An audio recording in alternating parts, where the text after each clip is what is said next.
Okay, good morning, Yate Bene. Good morning. Welcome to the fourth day of the Navajo Nation Council winter session.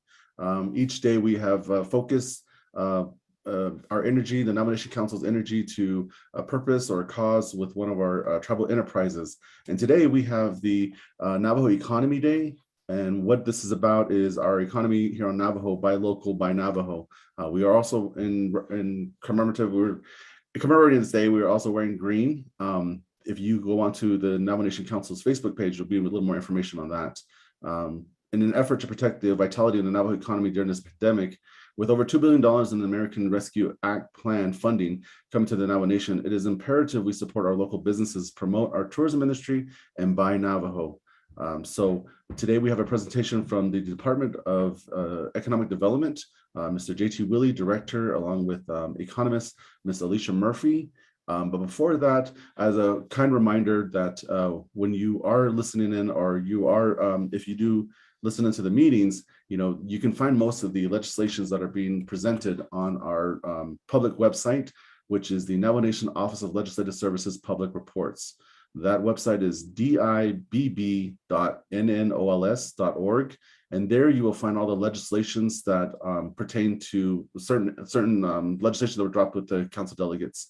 And then also with that, another helpful site is the NavaNationCouncil.org website. On that side, you will also find public information to each legislation, meetings that happen, our subcommittees, our committee meetings are posted on there. So the agenda you will find in the tabs where it says committees. So just as a kind of reminder that these are just available to our public listening. So with that said, we're going to go ahead and start the presentation. Mr. Willie, Ms. Murphy, are you on the call?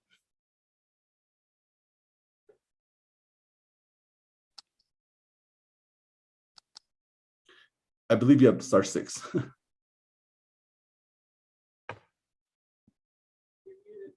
Mr. Hanley, we are here. Oh, there you go. Okay, great. All right, whenever you're ready, the floor is yours. Thank you so much for being here today. No, yeah, Mr. Hanley in the office of the speaker. At this time, I will introduce myself and my team to you. Actually, let me have my team introduce themselves first. Ms. Murphy. Thank you. Good morning, everybody listening, and good morning to the 24th Navajo Nation Council. My name is Alicia Murphy. I'm from Crown Point, New Mexico, and I am the economist for the Navajo Nation Division of Economic Development. Thank you.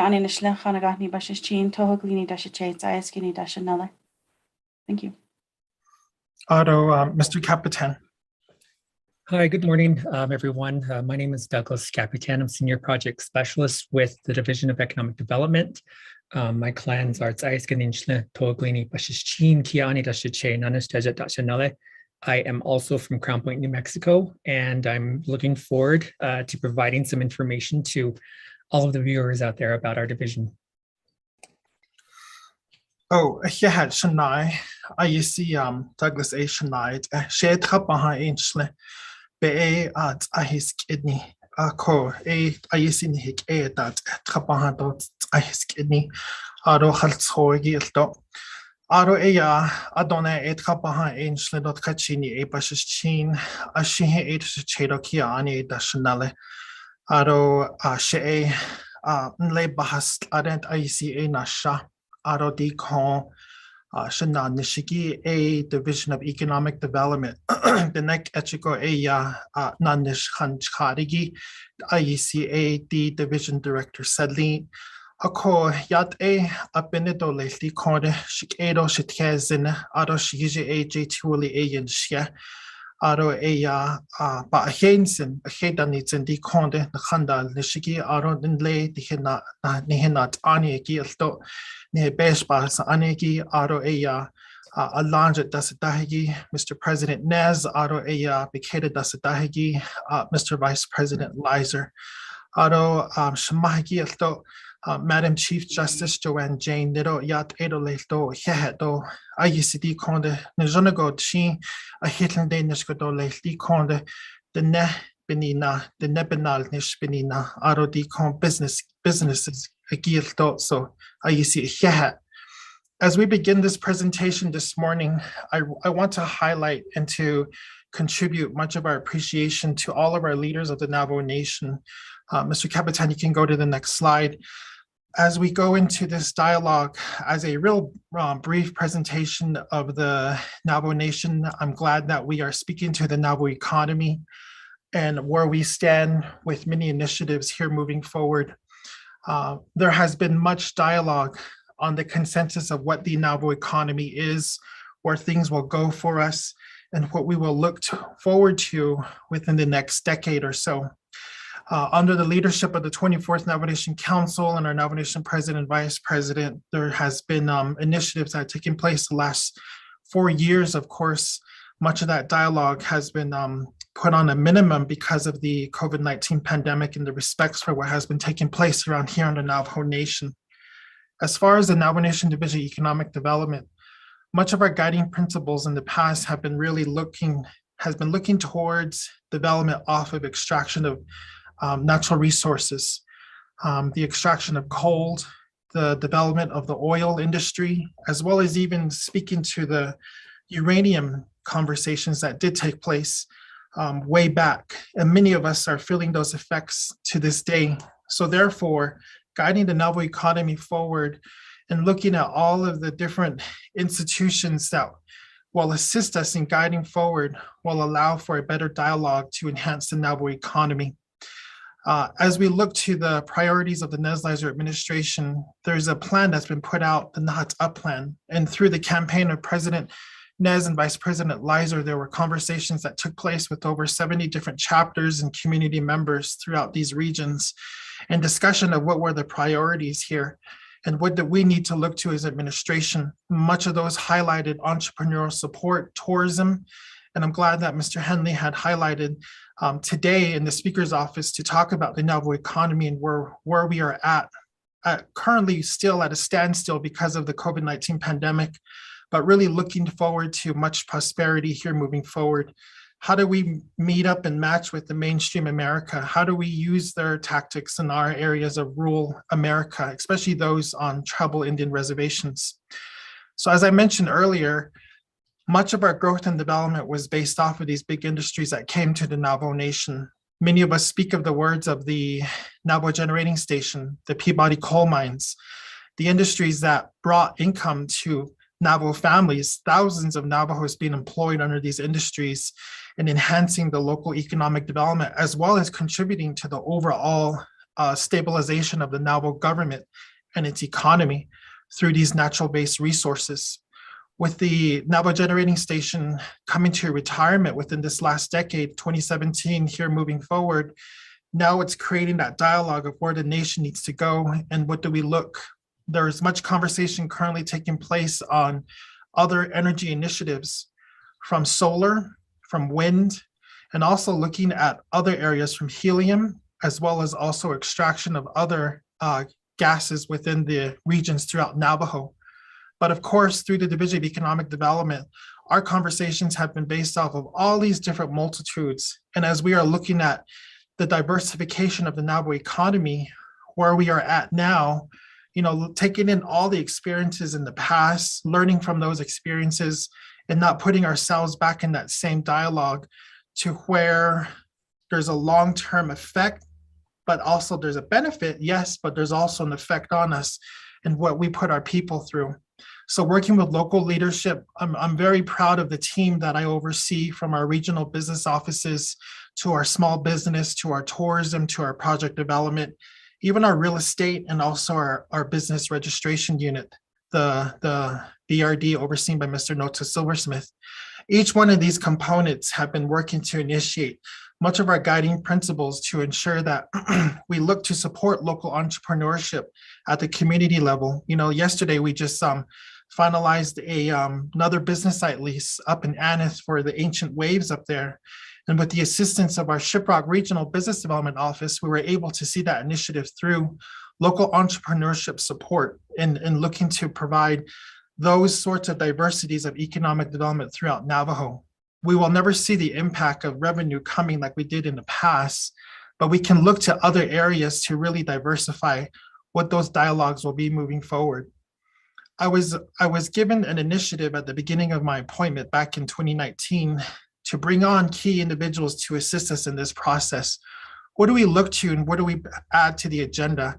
And who do we bring on board to provide us those insights? A lot of our relatives, a lot of our mothers, our fathers, when they send you off to school, they always give you a phrase to say, come back, make sure you come back, help your people. Come back to our people and provide your knowledge to us so that we can also sit at those tables and provide good dialogue, productive dialogue, in order for our nation to be guided forward for the benefit of our children. That's why we do what we do. So in this conversation, back in 2019, it took us 3 years to create a vital position for this division in this Navajo government, an economist. And moving on forward, she's the first to come on board to create a team in order to open that dialogue of where we want to see our nation going. Looking back at the numbers, the statistics, you always see these sorts of conversations taking place at the national level, the federal level. If you look to the national cabinet under the Biden-Harris administration, you see an appointment of individuals put in place for an economic sector. You see a secretary put in place for that position. You see all these key officials that come on board to provide that economic guidance, as well as also statistics and data. And in moving forward, I'm really looking forward to the work we're going to produce under the leadership of Ms. Alicia Murphy to guide us in looking at and developing principles with statistics in a lot of these conversations here moving forward. And that's been one thing our leadership has been looking to us to provide. What is the impact? What is the economic impact? What are the negative effects? What are the positive effects? What's inflation? What's job stability? What's the rate of unemployment? Previously, we've looked to develop our comprehensive plans based off of data that has come from outside the national level, the states, the surveys that take place, the census data. And when are we going to finally take the time and effort for us to provide that, to create those dialogues moving forward for us? So as we move forward from here, looking forward to all of those barriers that we have faced and looking to accomplish them, I'm really excited for what we have put in place and where we will move our principles towards in supporting entrepreneurship from the grassroots level of looking to support those initiatives.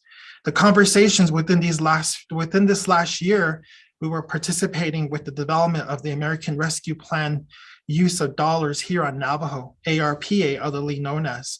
We provided an insight as to what should be used for some of these funds for economic opportunity.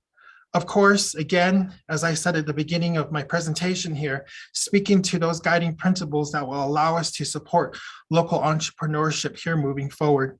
And as we go into the next portion of this presentation, Ms. Murphy has started a survey, and I hope you have participated in that survey to really show us what's the use of these monies that have come down, and what can we do here moving forward with this leadership going into this year, and even long-term benefits and effects for us for the Navajo economy. So thank you very much. And at this time, I'm going to turn it over to one of my key staff, Mr. Douglas Capitan.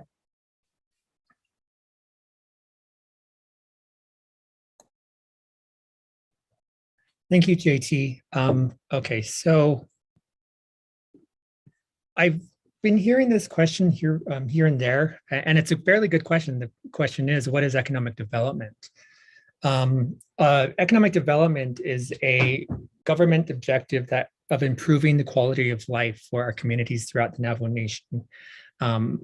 We hear cost of living standards and other things sort of thrown around, but we don't really, sometimes a lot of us kind of ignore what it means or don't really look into it. But when you're looking at the success or the overall well-being of a community, you look at their health, whether or not they're able to get quality jobs, or whether or not they're able to even be eligible for those jobs. So economic development is part of the solution to a lot of those questions.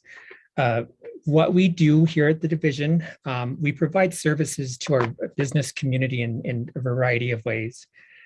We have 6 different departments within our division. That's administration, support services, project development, business regulatory, tourism, real estate, and 5 regional business development offices throughout the Navajo Nation to assist communities within all 5 agencies. So the economic development is, again, like I said, the government objective of improving civilian standards or quality of living standards for communities throughout wherever economic is established. There's an economic development office for the state of New Mexico. There's one for the state of Arizona.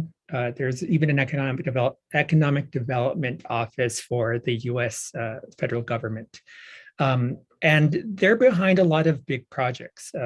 What the aim is generally for most economic development offices is to attract business investment, outside money to come in to assist or build within the government or within that community to help bolster existing local businesses. So if you see it out there, what we've been trying to do is run information on how to buy Navajo, how to buy local.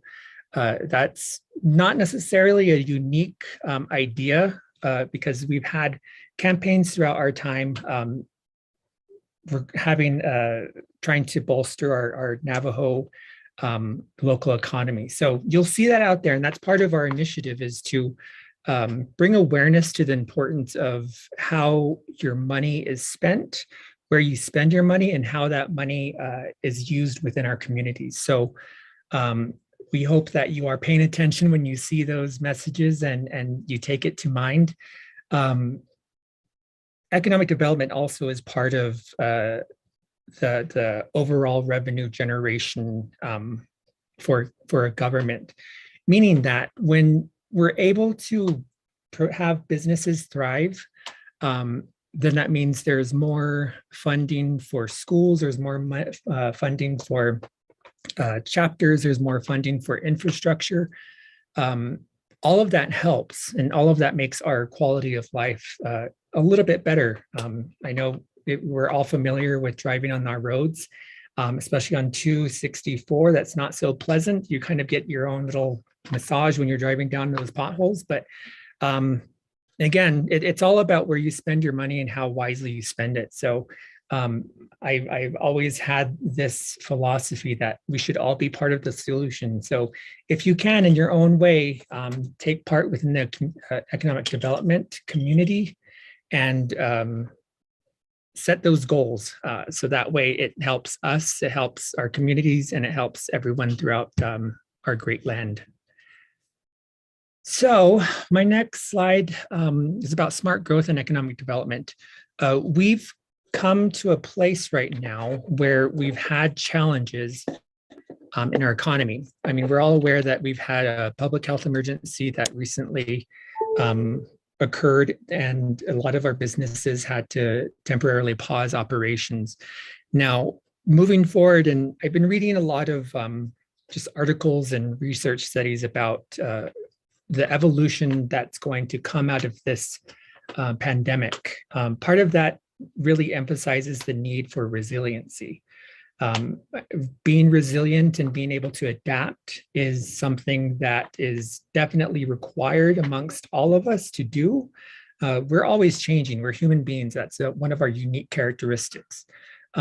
So with economic development and businesses, will change and adapt with you.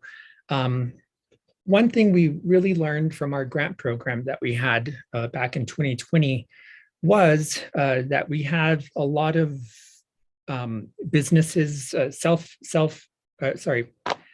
proprietor businesses, meaning that we have a lot of individuals out there who are their own boss, who are essentially their own company. And a lot of these businesses are artisan people.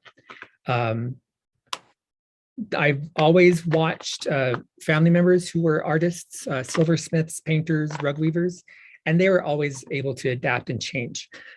So one thing, or I could actually say it's one thing, 5 things that I want to sort of emphasize whenever you're considering change, especially in a time like this. Revisit, think about what worked, think about what didn't work. If you have a business plan, if you have, if your business was already in operation, what were your strengths, what were your weaknesses? Utilize that to help you determine and revise your goals, your plans, and your organization. Reinvent yourself if necessary. Change the plan, change your strategy. Change is always good. Do something a little bit different, do it better. Rethink what was new or old, and make it new again. A lot of communities have these instances where, they're for years they were mining communities. Now they're sort of shifting their way towards different ways of having a new industry within their community, whether it's tourism, whether it's manufacturing. Options are always available, but again, you need to think about what worked for you in the past might work for you now. It just needs to be changed up, and then use what works. If you've always had a successful program and it's not, and you want to change it, rethink that before you do. But if it worked again, do it as many times possible, repeat, and I hope that it all works out. So I'm going to go next to Alicia.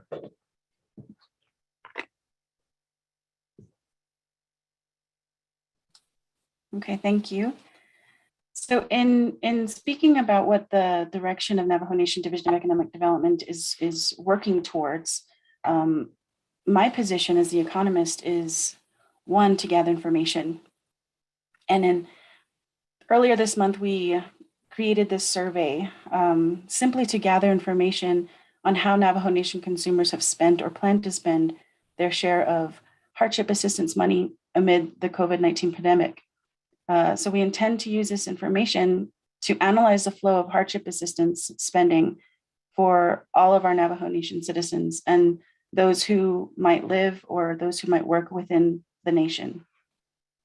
So when we get this data, this is going to be primary statistical data that has never before been captured in regard to where our Navajo people are spending their money.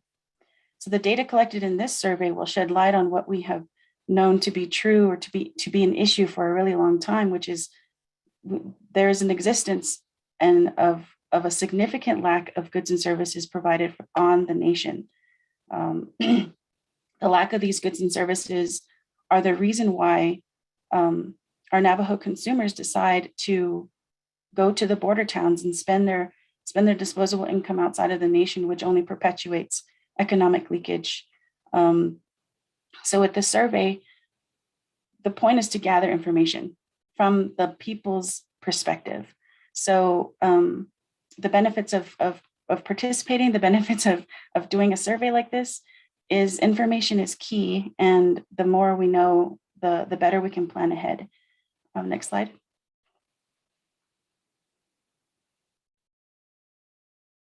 So since the survey went live on January 19th, I can see the results in real time.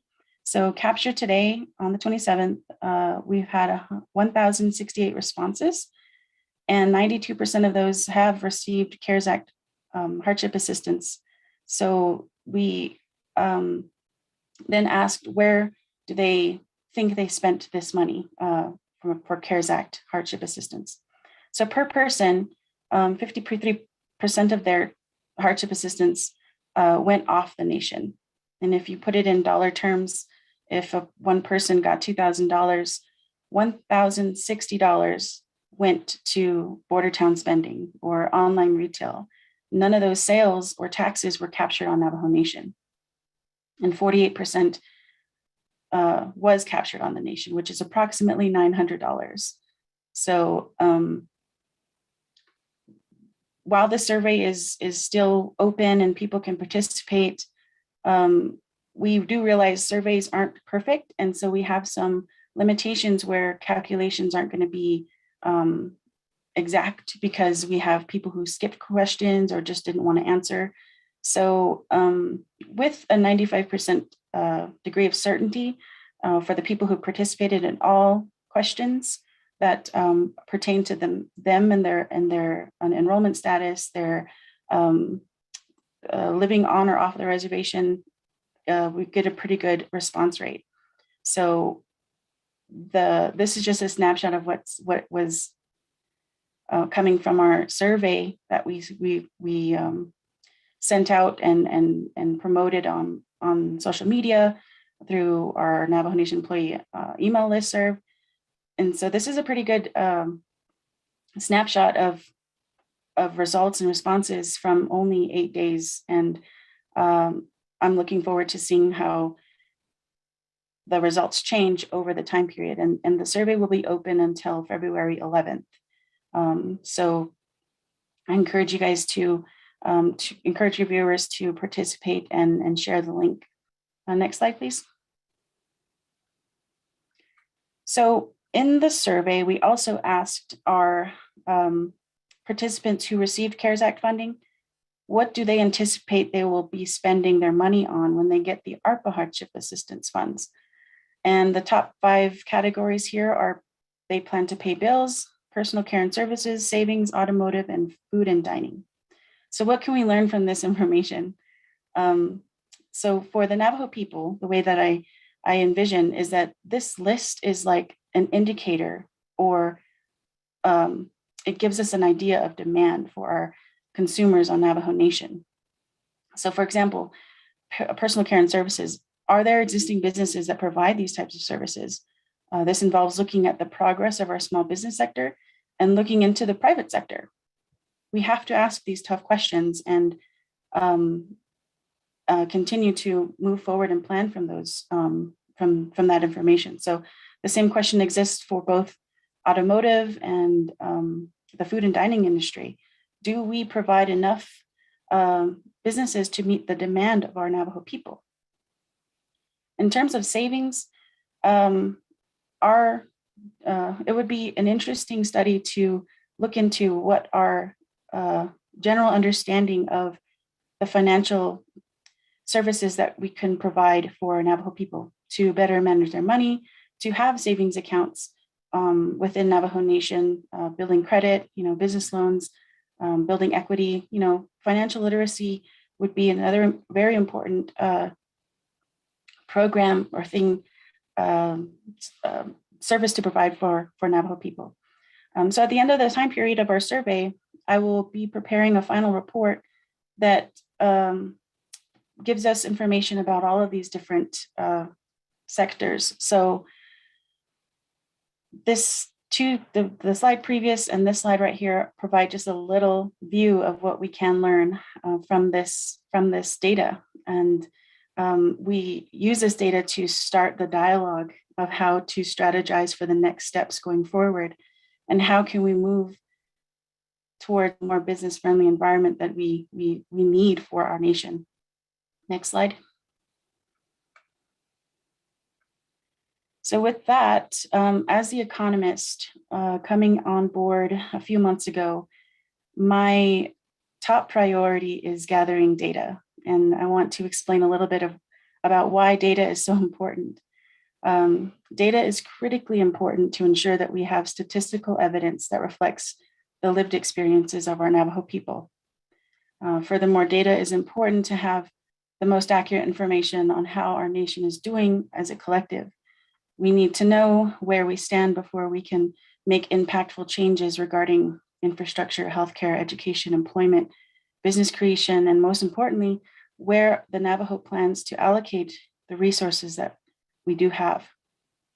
I believe data empowers the story of our Navajo people. It's an unbiased tool of information that would influence legislation, policy changes and creation, and more, and it would help us balance the work that we have towards economic development. As the economist, a new economist for the Navajo Nation Division of Economic Development, I believe it's crucial that we start looking at primary data, which is our own data, and not rely on the census information, in the past, that's been helpful, but in my job in creating a comprehensive economic development strategy, it is a great tool to use what we already had, which is information from outside sources, but it would be a lot more impactful if we could start collecting primary data. And to do my work as the economist and provide this information to our leadership, to our community, I need to start gathering that data. And this is going to involve a lot of collaboration and partnership with governmental entities of the Navajo Nation. So I look forward to this work. I believe it is very, very important. And that is why data is so important, and to continue to provide the tools our leadership needs. So with that, the next slide, please. I respectfully ask you guys viewers to share the information of our survey and support the notion of data collection, because it is a vital tool for economic development, and in terms of continuing to prosper beyond COVID-19 and what it has done to our businesses and to our people and how it's affected our people. We can start with regrouping with this data and making sure we have a good foundation to plan ahead and move forward. So the slide here is an information about our survey. So please share this information, and I really look forward to the report at the end of February, and the final report will be available on navajoeconomy.org, and it will be shared in other venues too. So again, thank you, and that is what I have today. Thank you.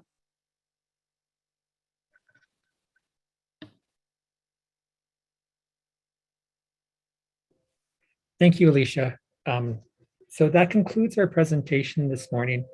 Again, we're the Division of Economic Development. We assist with entrepreneurship, business owner questions, registration, startup. For more information, you can always give us a call at 928-871-6544. And that's to our office here at the Kerrigan Professional Office Building in St. Michael's, Arizona, next to KTNN. Our email is navajoeconomy@navajo-nsn.gov. And our website is navajoeconomy.org.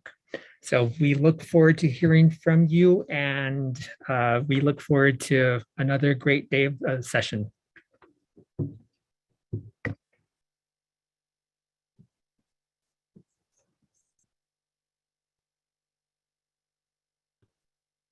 Thank you, Mr. Capitan, Otto, Mr. Willie, and Ms. Murphy. We appreciate your input, the information that you've given us. I'm going to leave this page up here for a second.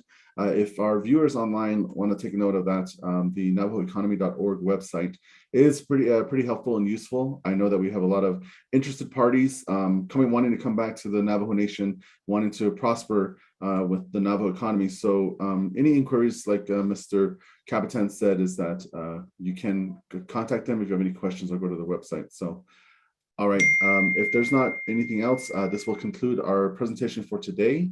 I do have a few of the delegates, so just give it a few more moments and we'll go ahead and session will begin at 10 o'clock. So, all right, have a good day. Thank you very much to our Department of Economic Development.